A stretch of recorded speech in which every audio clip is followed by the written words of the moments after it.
So last episode, remember when you...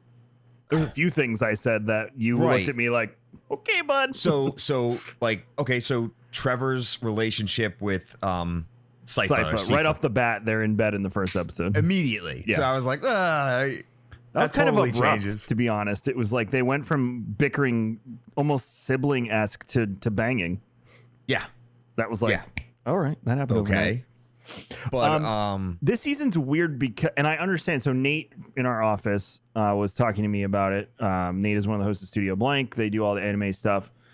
So they were talking to me, Nate and Paul, and they were saying that season 3 is slow. I understand why they said that. Hector's story kind of takes till the last episode or the last 2 episodes to get off the ground because everyone's separated in this one except for Sypha and Trevor. Isaac's story in this season is phenomenal.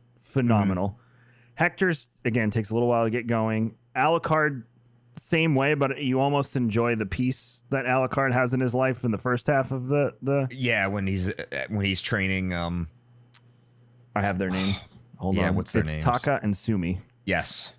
When he meets them. Yeah. Just like meandering around the woods, no big deal. Cooking, drinking wine, trying to be normal after like the insanity that's been that poor man's life. So you have that, and then who else did I forget? Trevor, Sypha, Hector, Isaac. Is there anyone else? And Alucard. Yeah, so that's everybody. So everyone's separate, doing their own thing. Lots of good voice acting in this season too. So obviously, Richard Armitage comes back as Trevor. If you don't know who that is, he's Thorin from The Hobbit. James Callis is Alucard. Again, James Callis is from Battlestar Galactica. He plays Gaius Baltar. The judge in this of Lindenfeld is Jason Isaacs, who Mike from Harry Potter. Harry. He's Malfoy's dad. That's the judge in this. And then the other big actor that I knew, or there's 2, sorry.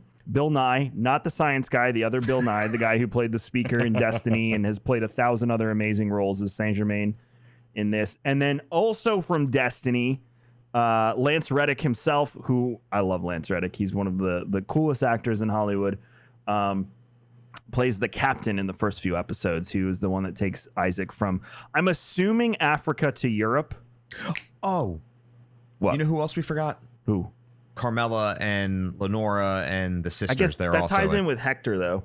Because it's kind of Hector's story. You're right. Carmela's just, I can't stand her.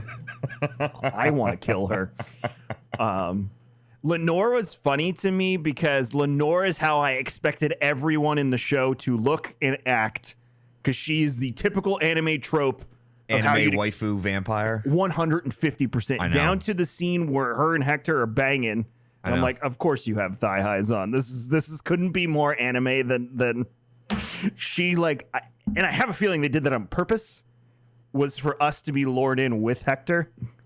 Yeah, probably. To her little scheme that she was onto. I didn't trust her one bit the entire time. No, you can't. Okay, so before. Okay. I guarantee you, if we went and asked Paul and Nate, they were probably like, oh, yeah, no, anime waifu. I loved her at first. So last week when we streamed New World, not to get off topic, but this is more to lend credence to Paul and Nate. I learned a very important lesson. Chat. I need to, I guess, explain myself more, or at least not assume that people understand what I'm saying. But if I talk to you, it's very, very evident what I mean by what I say, because our group is very like-minded. Oh, okay, this is what he meant. Yep. When I said no to Paul about his Japanese volleyball anime, and Ben's chat freaked the fuck out. I didn't say no as in I was challenging Paul. I said no in disbelief that this man's knowledge of foreign volleyball came from an anime. But that was apparently lost in translation, and they immediately jumped out I wasn't even reading chat for that probably exact reason. I also learned what else were we discussing that? We discussed a lot during that stream because I couldn't even get that into the stream game. came with a lot of revelations. I was like, holy fuck. It's get not into like the can't take a joke. It's just immediate face. This is what I assume you meant, face value. I'm gonna start slamming on my keyboard. It's like, People holy shit. get all up on my shit when I'm like, I'm not really into anime. That's not my thing. They're like, why not? You Dragon Ball Z and blah, blah. I'm like, it's not my thing. I like Castlevania a lot, and there's another anime I found. I think that is by the same animation house on Netflix called Blood of Zeus. I haven't watched that, but I figured we'd add it to the list. I've seen the title. Yeah, I mean, it's not my thing. I'll watch the next Castlevania when it comes out. That's so far. But now that I like Castlevania, the two of them are like, oh, you should watch this anime and this anime. And then when I watched Visions, they were like, oh, now I know what kind of anime Kevin would be into. I'm like, yo, everyone slow your roll. I got 1,000 other television shows I got to watch. So, but yeah, Lenore was like the full on trope. Like I could see Nate and Paul being like, oh yeah, she's great. Like the first half of the season. I have a and body then, pillow. I never saw that coming. I was like, come on, dude. She was the bait the entire time. The fact that like the first couple episodes, she just keeps harping on the fact that she's a diplomat or politician. So come on, backhanded shit. And also Miranda and Marana, I think their names were the other two, the general and the diplomat. They were almost telegraphing the entire thing. The bait that they tried to put in there was that, oh, maybe Lenore's actually falling for Hector. Maybe there's but like you just said, you knew her background was in deception. That's who she is. Maybe because they used the word diplomat, people just assumed like some women are very skilled at using their vagine to get what they want, and there's nothing wrong with that. But by all means, you should have read that immediately. Clearly, this character is just all about manipulation. And then when she was telling him what to say when they were having coitus, I was like, oh, he's done. This is some sort of weird incantation that she's come on. And then the ring, which we'll talk about. The ring's actually the slave ring's one of the Easter eggs. Her character is a great character. She's phenomenal for the show. That was just an easy read. But you just hate her every step of the way through the last two episodes. Like every step of the way, It gets annoying and annoying and annoying. Not annoying. You get madder and madder and madder until the end where she calls him her pet, and then you're like, oh, poor Hector again. Carmilla treated him like shit last season, and now he gets this. Meanwhile, Isaac, let's go to Isaac. Isaac's out there making freaking night beasts like it's nobody's business. I respect the shit out of Isaac, though, because he does not want violence. He just uses his powers to get to the next step of his journey. I was gonna say, did you notice how every time somebody does something nice for him, it's immediately followed up by somebody doing something shit, and treating him lesser than. I mean, never mind the fact that there's an army of undead behind him at his command, because that wouldn't be reason enough to say, hey, we don't want you in the town. But every time he just tries to peacefully resolve something by just, keeping his head down. Yeah, let us move on. We won't hurt you. Yeah, I'm just passing through. I want nothing to do with any of you. People just keep pushing and pushing and pushing until he's, all right, well, fine. Now I'm going to kill all of you. So I'm OG Castlevania. I'm talking Super Nintendo. That was my era of Castlevania. I didn't really get into the PlayStation era and all the newer stuff. It was a little too Japanese anime for me. Trope. So I looked up Isaac's character in the games, and he's not black. He's, your average white vampire familiar, whatever. Dude, yeah. I am super happy at the change Netflix made, because I said to Mike while I was watching his last few episodes, he is my favorite character on the show. First of all, his transformation from the beginning of last season to where we are now is incredible. His huge. Journey along the way, incredible. He makes the show for me, honestly. Like, I love the show, but he is the reason I keep coming back, because I want resolution for his journey. So I'm really happy they made him who he was. And then, like I said, he sent him back to the desert, Dracula, last season. we see the beginning in the last season where he kills that camp of people because all he wants to do is share their fire, and they treat him like shit and try and, Right. And he ends up turning them into his first night creatures that are going to serve him. Right.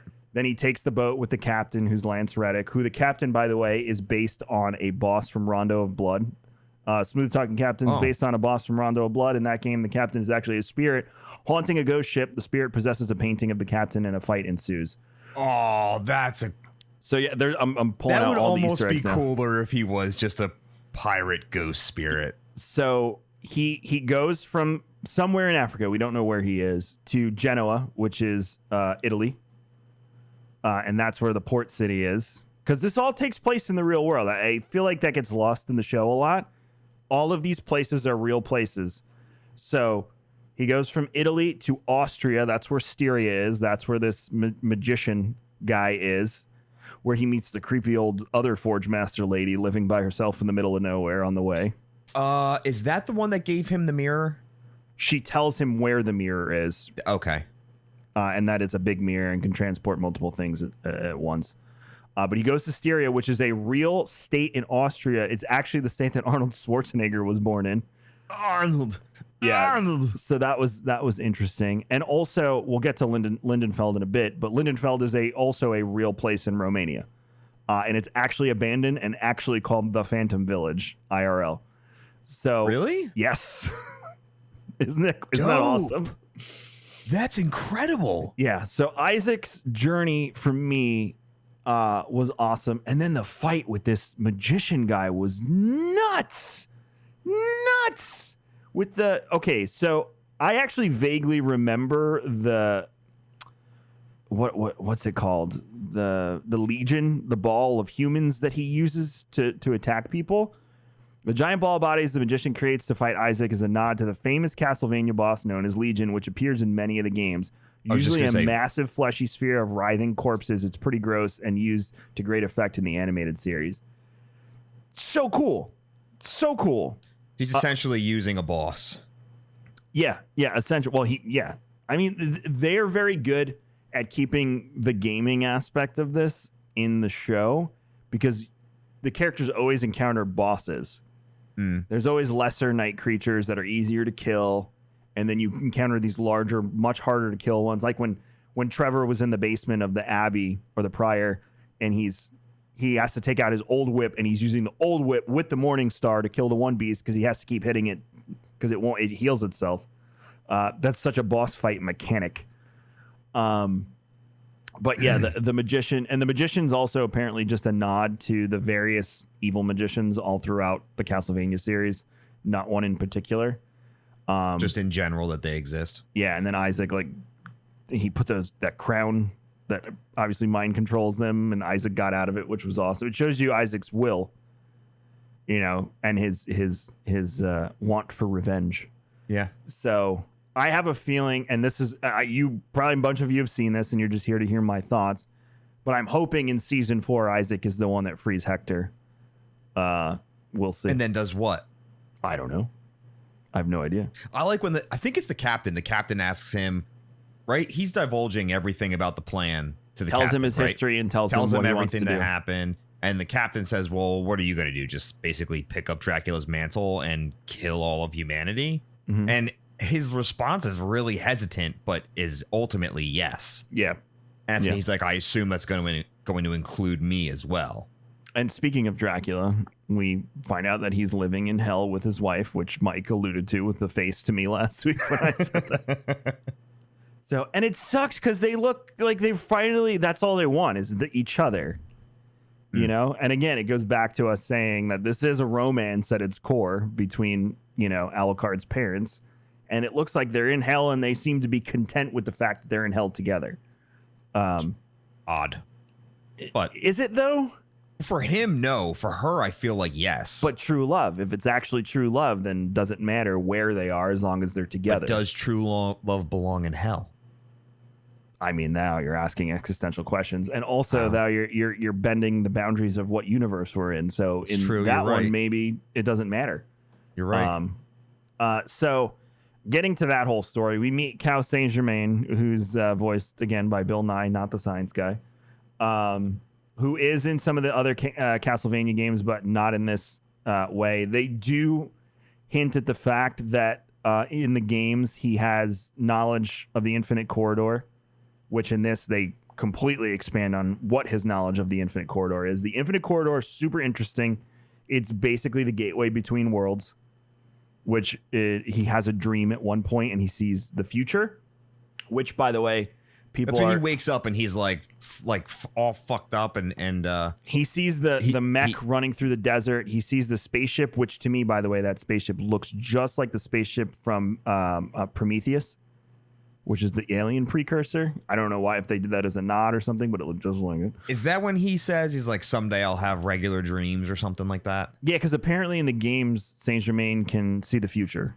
And I guess in the cinematic universe, the way they're doing that is through his dreams. Got you. So there is a Castlevania game that takes place in the future starring the Monster Hunter Soma Cruz is her name. And it takes place in 2035. So people are saying that all of that is a nod to 2035. And Adi Shankar, who's the one who's suing Netflix currently, who's the executive producer, said that he's a huge fan of Soma Cruz. So he just says, like, I dig Soma Cruz. So we'll see what the future holds. He also sees a pyramid, and they say this could be a nod to Sandy Grave, an Egyptian-themed stage that appears in 2006's Portrait of Ruin for the Nintendo DS. So we have that whole thing going on. The prior Sala and the monks were interesting. I still can't tell if they went mad or were mind controlled by that one night beast, though. Oh. Is there anything in here that specifies? Nothing. The monks were, you wanted the very punchable. Oh, yeah. Yeah. Just wanted to fucking. They were annoying as all hell. Very. But that was the point. Yeah. No. It was done well. Also, with the judge, you think he's like this good guy the entire time, and then come to find at the end, he'd been like killing all the children for weird, uncomfortable reasons and keeping their shoes. There was like hinting towards, yes, maybe not murder, but like definitely hinting towards abuse. Yeah. Like heavy, because there's a point where Belmont makes a comment. So when they're carving, when he finds that carving on the front gate of the town, and he's like making a big deal about this carving, and Belmont just keeps going. He's like, how do you know it's just not a bunch of kids? He's, well, if they were kids, and he like threatens it. And then he's like, but it could just be a bunch of kids running around. God forbid they run around. He keeps threatening these kids like throughout. So you can kind of pick up little tidbits as the show's going. He definitely does not like children, and he ultra hates when kids do kid things. Yeah. And he constantly says, this is my town. I run it, like, my way. Very authoritarian. Yeah. And Belmont says, he says something like it sounds exhausting to run a town or something, or like not fun or something like that. So, I mean, everyone's dead in that town by the end of the show anyway. So it seems like the continual path of destruction that follows Sypha. And he also seemed too helpful to be good in the show. Unfortunately, yes. I was baited. I didn't think there was going to be anything revealed about him at the end. You become suspect the more help he gives. The pan up to the tree after the prior fell into his pit, though, I was like, oh, he sent that other kid to his death. Before they even talked about the bones and showed the shoes, I was like, oh, he killed that other kid. And then they showed you the loop around on that. But that book that Saint Germain finds, that he said was written by, was it another monster hunter or someone else that had gone insane? I forget. That had all the information and the demons and had the pages ripped out. Yeah, I really wanted to go in, like deep and rewatch, almost take notes. Nerd alert. So, and I'm curious, like, was the whole point for them to bring back Vlad, who honestly probably didn't want to be brought back? Because they kept saying, like, we serve Dracula, et cetera, et cetera. So, I mean, that was my assumption. But again, it seems like Vlad doesn't even want to be brought back, that he's very content in his little broken house in hell with the love of his life. So, I don't know. That whole story, I'm assuming and you haven't seen season 4, you said? You know the ending, but nope. you haven't seen it? I have not seen season 4. When you watch it, it'll be my first time watching it as well. Okay, interesting. Prior son. I'm reading about Prior right now. Oh, so the Easter egg with him, according to Den Geek, Creepy Prior Sal is an original character for the Netflix series, but he may be based on 2 dark priests from the video game series, Shaft and Zeed. Shaft is one of the major antagonists in Rondo of Blood and Symphony of Night. In both games, he succeeds in resurrecting his master Dracula and terrorizing the main heroes, not unlike Sala. Zeed is the big bad of Curse of Darkness. At first, he presents himself as a priest trying to help Hector stop Isaac, but he later reveals himself to be death itself in disguise, working to bring Dracula back from the dead. Also, when Dracula died last season, I really should have remembered that every single Castlevania sequel, he's back. Well, either he's back or they're trying to bring him back. That's literally the plot of every single one. So, silly me. But yeah, and then Alucard. So I feel terrible for him by the end. Like he finally finds people to be around him because he's obviously beyond lonely.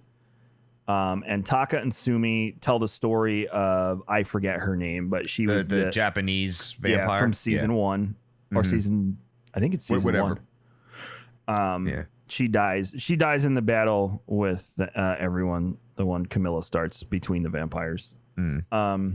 Which again, I love the representation of the different cultures around the world, showing how far this spreads. I hope we see more of that. We got that with Gunbad. I can never remember. The Viking. Yeah. I want to see more of that. I like his character. I love him too because he's voiced by was it Peter Stormgard? You might be right. I think we said that last. Peter Stormare. Okay, close enough. Yeah, he's voiced by him, and he's a great actor. I've never seen you do anything successful except drink, make boats, and fuck. I like making boats. I'm a Viking. He is. I was gonna say he's a Viking, so there's not much left to do besides raid. But yeah, the betrayal, it kind of sucked. You see it coming because my God, that sex scene lasts for like 15 minutes, and you're just like, all right. How uncomfortable did you get?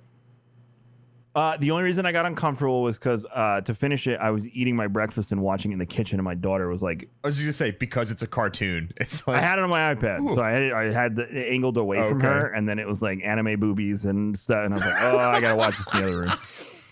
So yeah, it was that was it. Aside from that, it was just like whatever. I do sit there that would think about the people. I'm like, imagine you have to animate this. It's like anime nipple. Booby, like on the brush on the iPad, the guy, and just, or the person, the individual who's drawing it. Yeah, that looks like a boob. So, yeah, it's and pubic hairs. That's how they hide everything, with shadows and pubic hair.